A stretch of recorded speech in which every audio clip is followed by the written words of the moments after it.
సామాన్య మనిషి కళ నెరవేరే విధంగా ఈ బడ్జెట్ చేపట్టడం జరిగింది. ఇదంతా చాలా సంతోషంగా మీరు అక్కడ మీ జనసేనలో చాలా మంది ఇప్పుడు వచ్చిన వాళ్ళందరూ కూడా దాదాపు కొత్త వాళ్లే కాబట్టి మీ అందరికి ఎలా అనిపించింది? ఏమనుకున్నారు? ఏం మాట్లాడుకున్నారు? సభ జరిగిన తీరు, సీనియర్స్ తో ఇంటరాక్షన్ ఎలా అనిపించింది? మాకు డెఫినెట్ గా సీనియర్లని ఎవరు అనుకోలేదు. శాసనసభ్యులంతా సోదరభావంతో మమ్మల్ని కూడా ఎంకరేజ్ చేసి అది మీరు ఎలాగా ప్రశ్న అడగాలి, ఏ రకంగా ప్రశ్న తయారు చేయాలనేది పార్టీలు కూడా మీరు ఏదైనా ప్రశ్న అడగాలంటే ప్రశ్న అడిగి తీరుగానే ఒక ప్రైవేట్ క్లాస్ లాగా అందరికీ చెప్పారు. ఇవాళ చూస్తే నేను ఇవాళ 10 సార్లు మాట్లాడుంటాను అసెంబ్లీలో. నేను కొత్తగా వచ్చాను.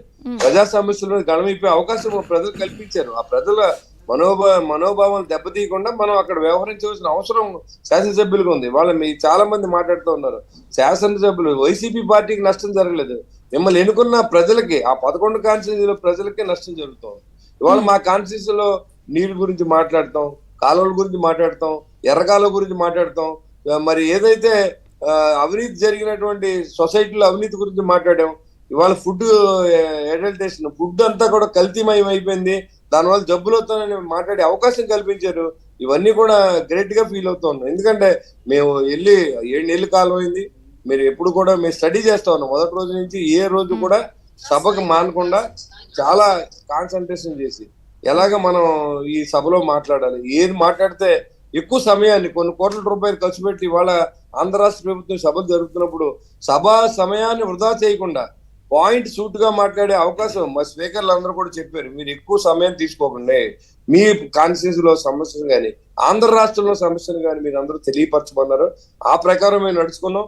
అదేవిధంగా మంత్రులు కూడా చాలా ఓపికగా మరి వాళ్ళ ఆర్థికంగా ఇబ్బంది పడుతున్నప్పుడు కూడా ఈ కేటాయింపులు ఏ రకంగా దీన్ని ప్రజలకి మనం సౌకర్యాలను అందజేయాలి, అలా ప్రతిదీ ఇవాళ నీరు లేదు విలేజ్ లో. సమస్యలు బాగా ప్రస్తావించడానికి మీకు సమయం దొరికింది. ఇవన్నీ ఒక ఎత్తు అయితే చంద్రబాబు గారు చక్కగా నవ్వడం ఎప్పుడు లేని, పవన్ కళ్యాణ్ గారు చక్కగా దాన్ని కాంప్లిమెంట్ చేయడం, కేటగరైజేషన్ అంటే వర్గీకరణ విషయంలో పూర్తి క్రెడిట్ చంద్రబాబు గారికి ఇవ్వడం ఎలా అనిపించింది ఇవన్నీ? డెఫినెట్ గా చంద్రబాబు గారు చిన్నపిల్లలాగా నేను వెరీ హ్యాపీ. ఎందుకంటే ఆయన కానీ పవన్ కళ్యాణ్ చిన్నపిల్లలాగా అన్ని మర్చిపోయి అలా అంత నవ్వడం, నేను ఇన్ని సంవత్సరాలు ఆయన ముఖ్యమంత్రి చేసినప్పుడు కూడా ఎప్పుడు కూడా సీరియస్ ఆయన.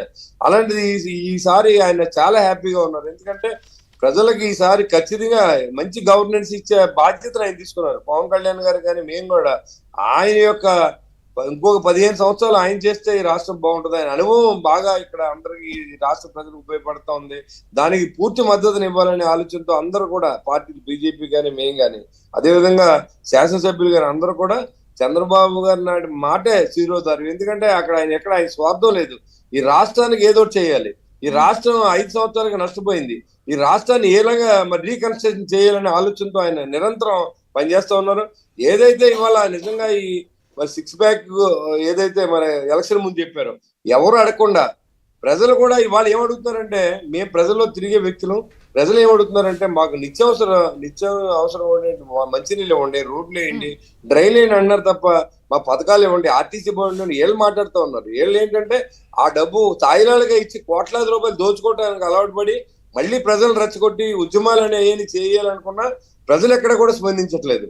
కాబట్టి వాళ్ళకి ఏం చేయాలో అర్థమైన పరిస్థితి. ఇప్పుడు 65 మంది గెలిచినప్పుడే సభకు రాని వ్యక్తులు 11 మంది అయితే వస్తారని నేను అనుకుంటలేదు. ఒకవేళ చాలా మంది సంతకాలు పెట్టి వెళ్ళడం చాలా దారుణం. మీకు సభకు రానప్పుడు సంతకం ఎందుకు పెట్టాలి? సంతకం వచ్చి మీరు అటెండెన్స్ చూపించి వెళ్తున్నారు, మీరు రాకుండా ప్రెస్ ని పంపుతున్నారు, ఆ ప్రెస్ ని మళ్ళీ ప్రెస్ మీట్ పెడతా ఉన్నారు. ఇది ఎక్కడ న్యాయం?